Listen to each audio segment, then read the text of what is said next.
Mga kababayan, gaya po ng nasabi ko, very special episode na natin ngayong gabi dahil makakasama natin ang ilan sa mga hinahangaan natin ng mga leaders. When it comes to leadership and good governance, it is truly an honor to be joining them in one room ngayong gabi ito. Una na po dyan, ipapakilala ko sa inyo ang ating former LTFRB Chairman, Attorney Martin Delga. Attorney po, Harvey, and sa mga nanonood yan. Thank you, Attorney. And of course, isa sa mga tunay na maisog, former Executive Secretary, Attorney Vic Rodriguez. Magandang gabi, Harvey, at magandang gabi sa lahat ng nakasubaybay. Good evening, Attorney. And also joining us tonight, Davao City 3rd District Representative, Congressman Isidro C. Unga. Good evening, Harvey. Magandang gabi din sa ating mga viewers. Good evening sa ating lahat. And to complete this episode, what truly makes this episode special, ladies and gentlemen, makakasama natin ang pinakamamahal nating Pangulo, former President Rodrigo Roa Duterte.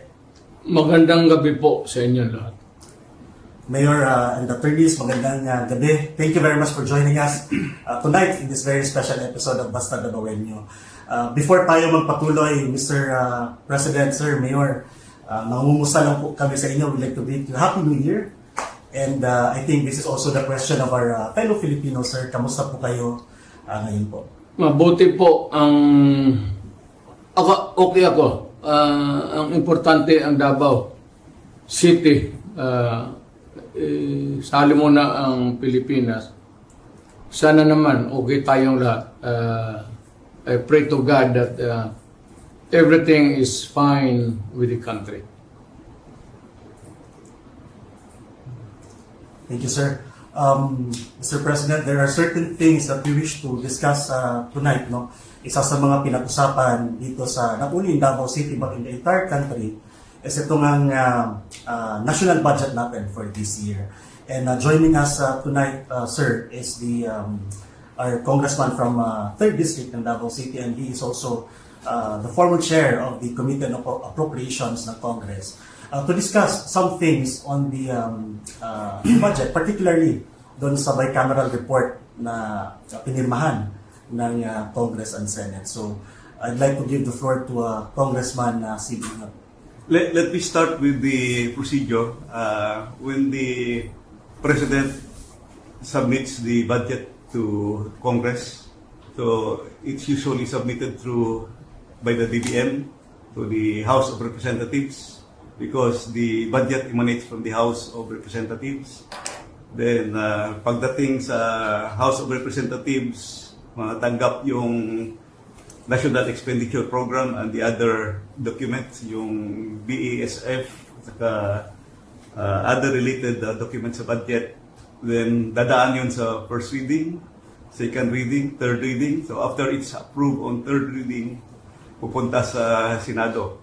Pagdating naman sa Senado, the same procedure, first reading, second reading, and third reading. So, usually, magkaiba yung naipasa ng lower house at saka upper house, yung ating lower house of Congress at saka Senate. Then, whatever is the difference, i-harmonize yan sa pamamagitan ng isang tinatawag natin na Bicameral Conference Committee. Yung Bicameral Conference Committee naman, pagkatapos nila, gagawa yun sila ng Bicameral Conference Committee report. Yung BICAM report na yun, assuming okay na, pipirmahan nila yun, at ira-ratify ng both houses, ng Senate at saka House of Representatives. After the ratification, so lalabas na yung enrolled bill, pupunta na yun babalik sa Presidente. The President will sign the budget for it to become effective for the budget to operate the following year. Didiretso na lang ako. Medyo mahaba kasi yung pag-usapan natin. Sa nakita ko kasi, may nakita akong maraming kulang sa BICAM report. Yung Bicameral Conference Committee report, pinirmahan kahit may mga nakikita tayong blanco. So far, ito yung nakikita ko na pages na kulang. Page SP 11, page page SP12, page SP13, page SP15, page SP17, page SP20, page SP21, page SP22, page SP36, page SP37, page SP162, page SP168, page SP183. Mostly from the Department of Agriculture and on and program appropriations. So let's go directly to the page SP11 to SP12. Pwede naman siguro i-flash ito sa ating screen, no? Nahalata ko sa kasi Mayor, Mr. President, na maraming, at saka Harvey, maraming blanco.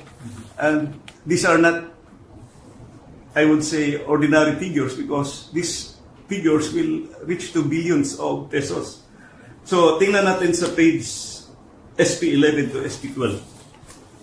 Line 49. After the acronym NIA, delete the amount in figures 74 billion 570 million 743,000 and replace with blank. Kita naman sa screen. Line number 52. After the acronym PCA, delete the amount in figures 889 million 065,000 and replace with blank. After the word total, delete the amount in figures 104 billion 820 million 715,000 and replace with blank. At saka sa number 7, you will see the amount. Dito sa Bicameral Conference Committee report ito. NIA is blank, PCA is blank, total is blank. So maraming pages ito na ganito. Kung isa-isahin natin, I think 13 pages pa yung nakita ko na blanco at saka pati na yun sa program appropriations. At saka may nakita din akong observation. Sa page SP11 of the BICAM report, it says that the Agricultural and Fisheries Modernization Program of 146 billion 335 million 937,000. Klaro yun sa BICAM report. However, pagdating sa GAA, General Appropriations Act, ang lumabas na figure is only 126 billion 728 million 221,000. Ang ibig sabihin, merong discrepancy.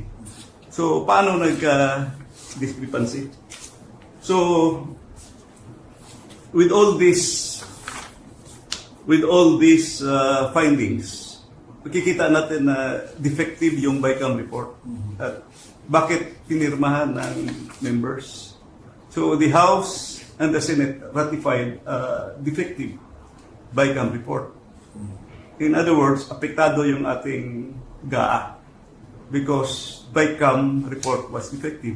What was ratified by both houses are defective. Ang dami ko lang na blanco that can be shown in the BICAM report at pirmado. So, yun ang aking nakikita na findings. Thank you, Congressman Sid. Just before we get the input, the insights of President Duterte, just to refresh the timeline, this bicameral report was signed and ratified last December 11. Yes, December 11, ang final meeting nila ng Bicameral Conference Committee report at pinirmahan ng members. And on the same day, December 11, the 222 pages Bicameral Conference Committee report was ratified by the Senate and the House. So both houses ratified it, and the enrolled bill was signed by the President December 30, 2024. Correct. Correct me if I'm wrong, no? Especially for those Filipinos na to put this na maintindihan nila, simply sir, kumbaga, there's this document, this BICAM report, na pinirmahan na may mga blanco pa na items. Yes, Tama ba? makikita ito. Nandito sa kwan eh. Ito yung copy ng total copy ng bicameral conference committee report. Nandito yung 222 pages. May mga vacant pages. I really don't know kung paano lumabas na may figure na pagdating sa GAA. Okay. Thank you po. Mr. President, sir, what's your comment on this particular issue? It's concerned. Well, it falls short sa exacting standard ng ating batas na lalo na money appropriations must appear the true and correct value kung anong gusto mong what would be the application for the money for public money. Pagka ganon, there's something terribly wrong. And as a matter of fact, I would say, kung may mga blanco yan lumusot, that is not a valid legislation.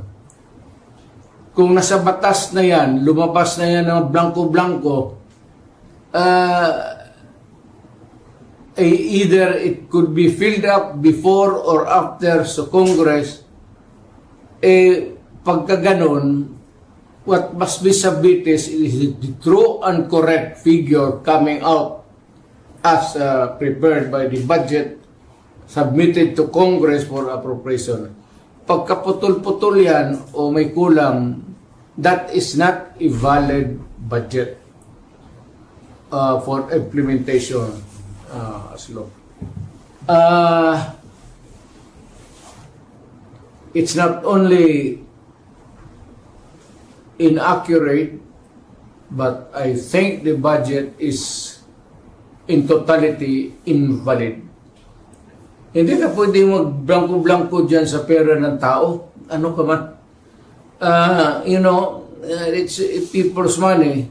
Maglagay ka ng mga mga provisions, but without the true and correct items or money that would be appropriated by Congress, by the people owning the money. So everything must be explained clear, patent, without doubt na itong pera na ito para ito sa ganito. Itong para na ito para sa eskwelahan, ito para sa agriculture. But you do not leave any item there vacant. Itong pera na ito blanco to be filled up later on. That is not allowed by law. And that budget is already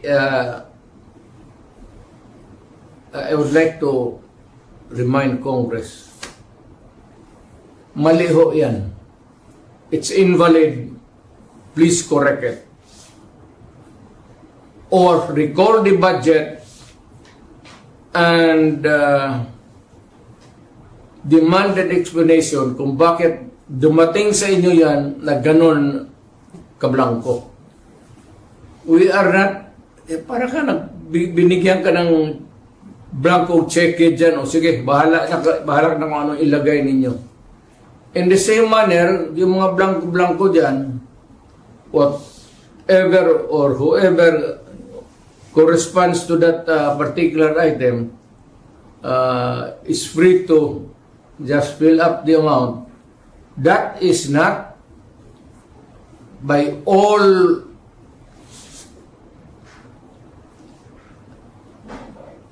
commandments of the law, that cannot be valid, invalid, unenforceable, and kung na-implement na, it must be corrected and the money returned if already spent or corrected. And kung sino man ang ano niya, they have to give us the explanation. Otherwise, sabihin ko sa mga Pilipino, huwag na kayo magbayad ng buwis ninyo. Ganun lang naman, pinagsasaya nito mga kumang na to, puro check-in na blanco, then they try to pass it as a law, And they are free to choose now the amount which they want to place. Hindi natin alam kung ano ang reserba nila, kung anong gusto nilang ilagay, sobra doon sa pera natin.